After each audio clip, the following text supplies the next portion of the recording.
In the skies over war-torn Europe, where piston engines roared and propellers spun furiously, a new sound began to rise, a deep, ghostly howl of compressed air and burning fuel. Germany had been the first to unlock this new frontier, pioneering the world's first operational jet aircraft. But across the Channel, Britain was not far behind. The Gloster Meteor, developed independently and in secret, would become the first Allied jet fighter to take to the skies.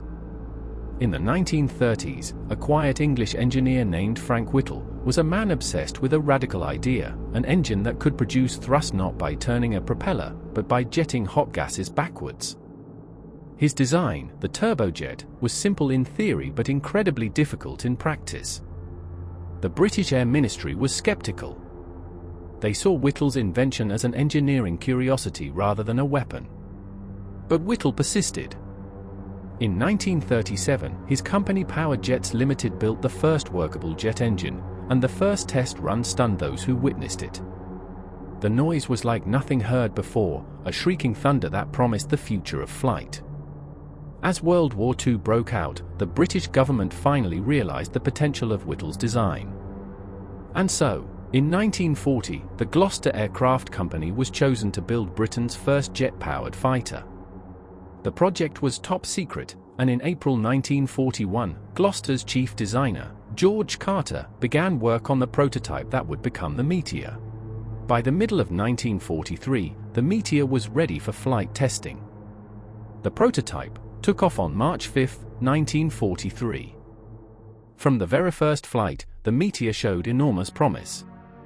It could reach high speeds and climb faster than any propeller aircraft.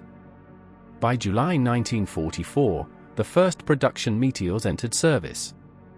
They were Britain's first operational jet unit, and their mission was as unusual as it was crucial: to hunt down German V-1 flying bombs, the pulse jet-powered terror weapons that rained destruction on London. The early Meteors, designated F-1, were limited in number and plagued with teething problems. Their engines were temperamental, their range short, and their performance still shy of the Messerschmitt 262. But they were fast enough to chase and destroy the V-1 flying bombs. Between July and August 1944, Meteor pilots shot down around 12 V-1s, often using their wingtips to flip the bomb's gyros and send them crashing harmlessly into open fields. It was dangerous work, one wrong move, and both aircraft could explode. Yet it marked the first combat success for a jet-powered Allied fighter. So, the Meteor's combat in World War II remained limited. But its legacy had only just begun. With peace came more progress. The Meteor rapidly evolved through new versions, each one faster, stronger, and more refined than the last. The Meteor F3, introduced late in 1944, featured more reliable Derwent engines and improved controls. The F4, entering service in 1946, was a major step forward, capable of 585 miles per hour, with a pressurized cockpit and shorter, clipped wings for better high-speed performance.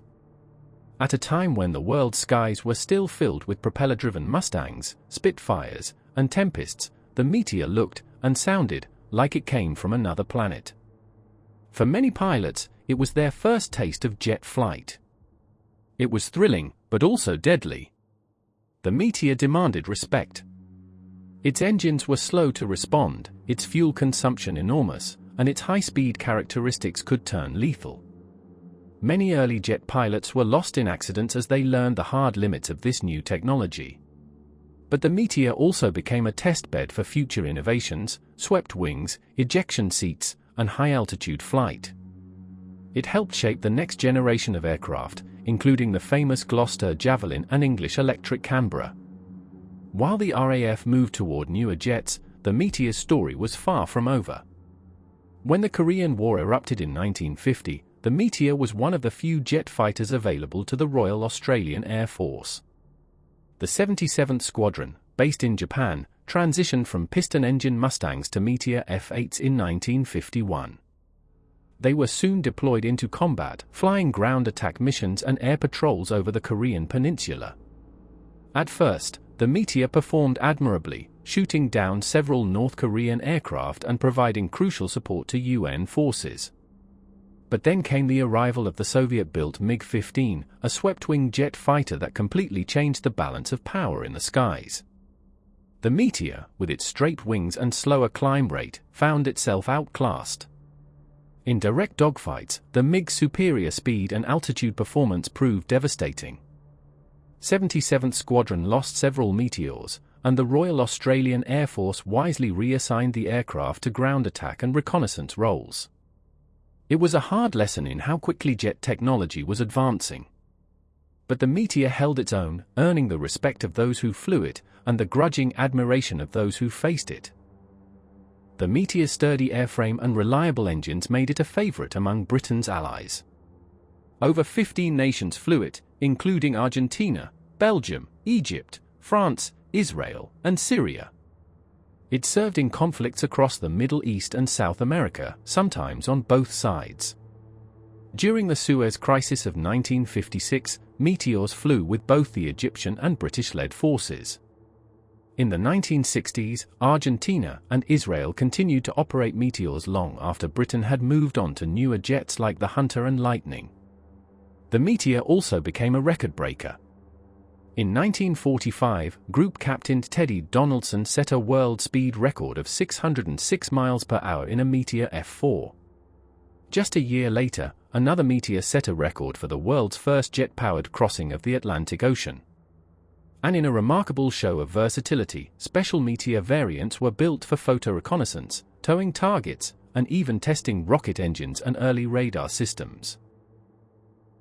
The Meteor was powered by two Rolls-Royce Derwent turbojets, each producing around 3,600 pounds of thrust in early versions, and over 4,000 in the later F8.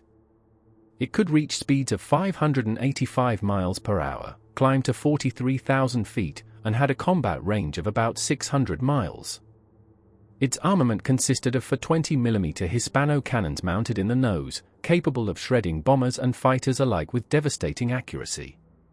Later versions carried rockets, bombs, or external fuel tanks under the wings.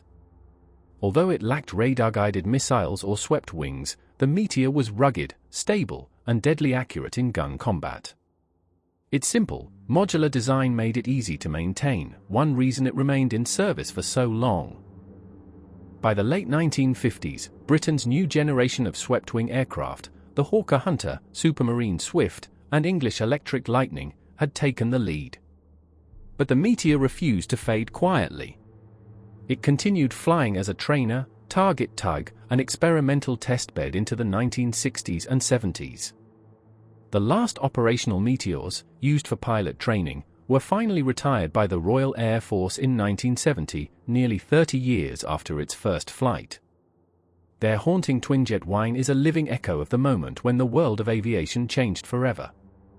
It may not have been glamorous or as famous as later designs, but without the Meteor, there would have been no Hunter, no Lightning, no Phantom, and perhaps no Harrier. From the thunder of the Gloster Meteor to the supersonic scream of the jets that followed, each one carried the same legacy, the courage to fly faster, higher, and farther than ever before. If you enjoyed this story, join us again on Skies of War, and explore more incredible aircraft with us. Please don't forget to like and subscribe if you have not already.